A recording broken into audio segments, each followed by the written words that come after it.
Well, we've just reached the end of ECTRIMS 2024. ECTRIMS is the largest MS research conference in the world. This particular ECTRIMS conference was full of great information that we're going to be sharing with you. Joining me today is someone you haven't met yet, but Kristine Werner Ozug actually joined the RealTalk MS team just a little while ago. This is her first trip to ECTRIMS. So as someone who's living with MS, give us your impressions of being at the largest MS research conference in the world. Thank you for having me on. The experience was like no other. I think there were about 8 or 9,000 people in attendance. They said it was a record-breaking year for attendance, and this was the 40th year of ECTRIMS. One of the things that I was really impressed by as they were walking through the timeline of ECTRIMS was that in the very beginning, they said there was about 18 people that met in the back of a pub, and it has morphed into what it is today, which is the world's largest MS research conference.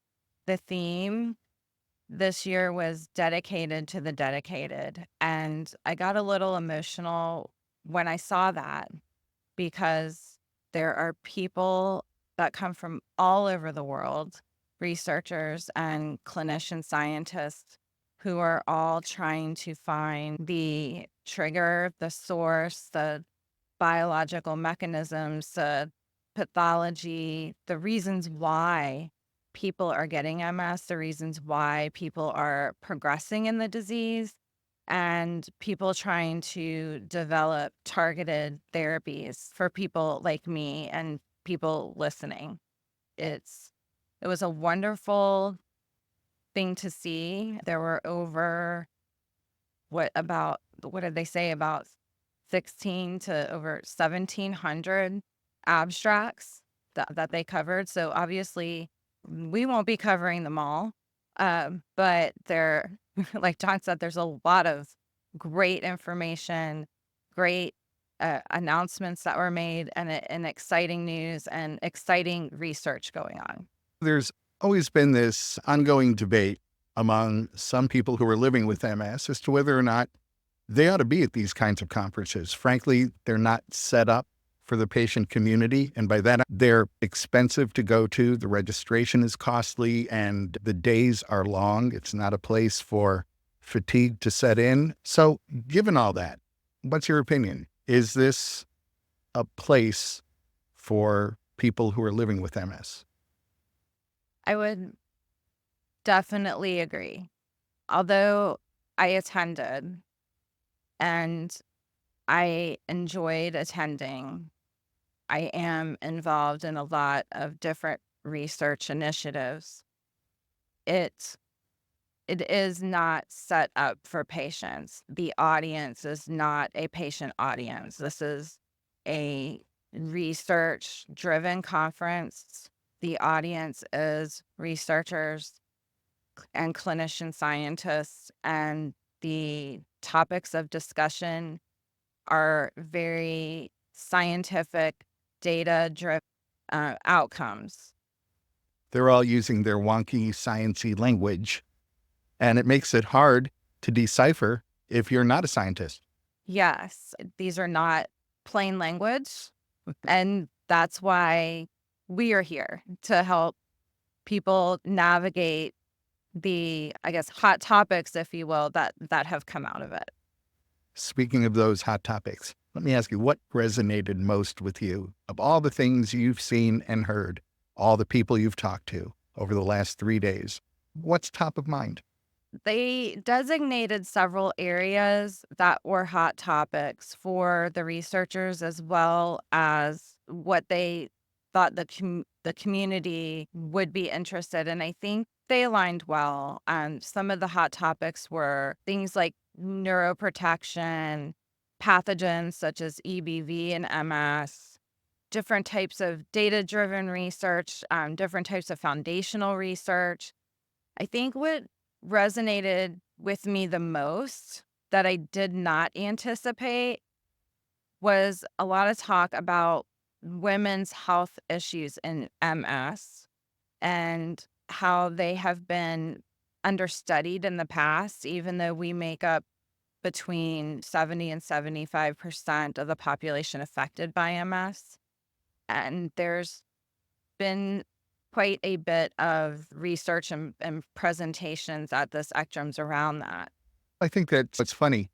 All of a sudden, you stop and realize with women being diagnosed with MS almost 3 times more often than men, making up the vast majority of people with MS, you would think this was common sense, and yet somehow it's not.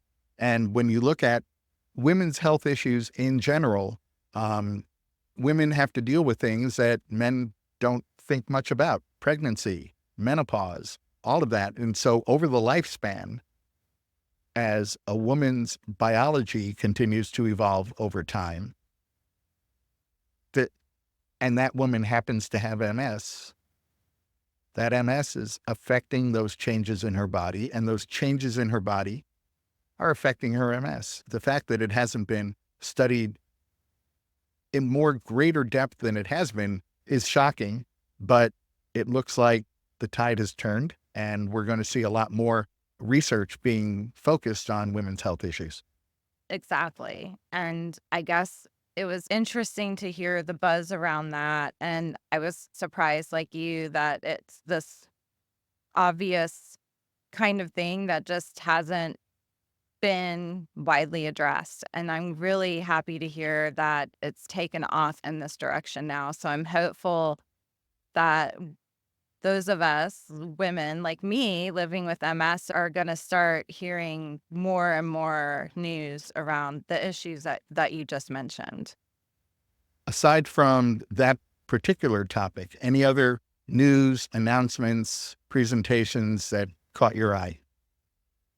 I think of course, the announcement of the modified McDonald criteria, which is the criteria that neurologists use to diagnose somebody with MS, is important. And of course, it still needs to be published and peer reviewed before it's put into practice.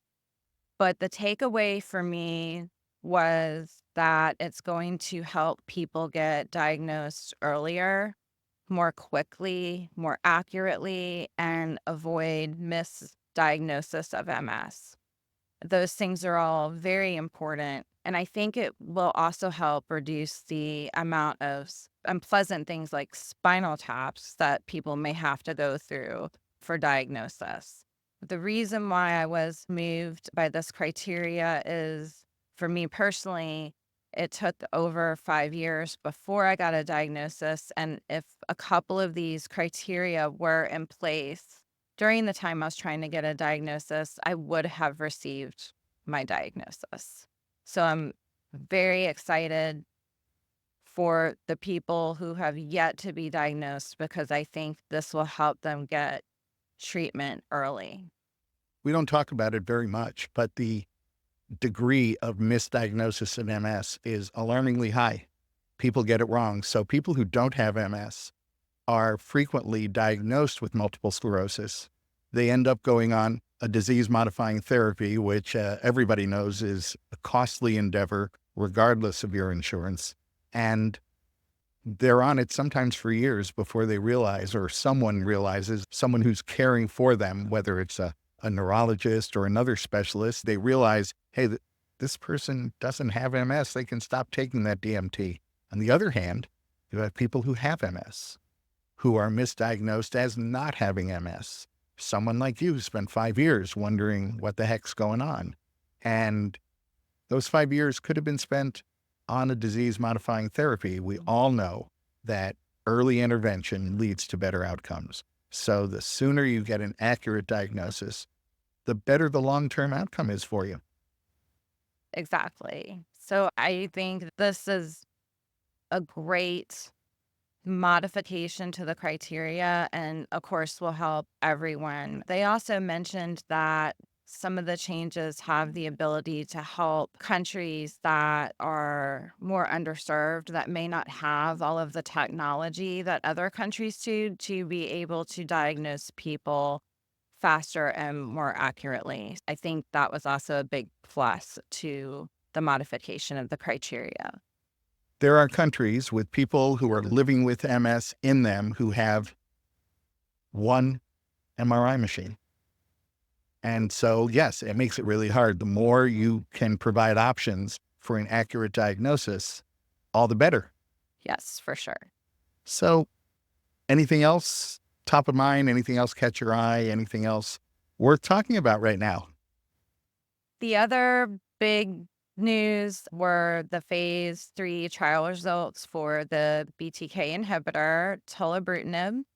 There's a lot of news around that, and there were some pretty positive results that came out of the Hercules trial, which was for non-active secondary progressive MS, which was great because right now there are no therapies for that population. And the results show that there was a 30% delay to progression time over placebo. So it's good news there for people. It looks like they may have an option. They still have to go through FDA approval for this drug. But there was a lot of excitement around that announcement today. So this year, ECTRIMS was in Copenhagen. It moves every year, different city. How was Copenhagen for you? It's a beautiful city. People are very active here. A lot of people biking every day, walking every day. The weather has been wonderful. I've heard in the past when people have come here, it has not been warm or it has not been sunny. We've been very fortunate that it's been warm and sunny, and I find it to be very welcoming. I've found the food to be wonderful, and I've met so many great people at the conference, so many brilliant minds, so many people dedicated to finding the cause, finding a repair mechanism, finding biological reason, a genetic reason to help people like me and people listening. And so it just made me very hopeful, and I'm just very appreciative of the experience. I appreciate you sharing your thoughts. Thanks very much. And that's Kristine's wrap up for ECTRIMS 2024.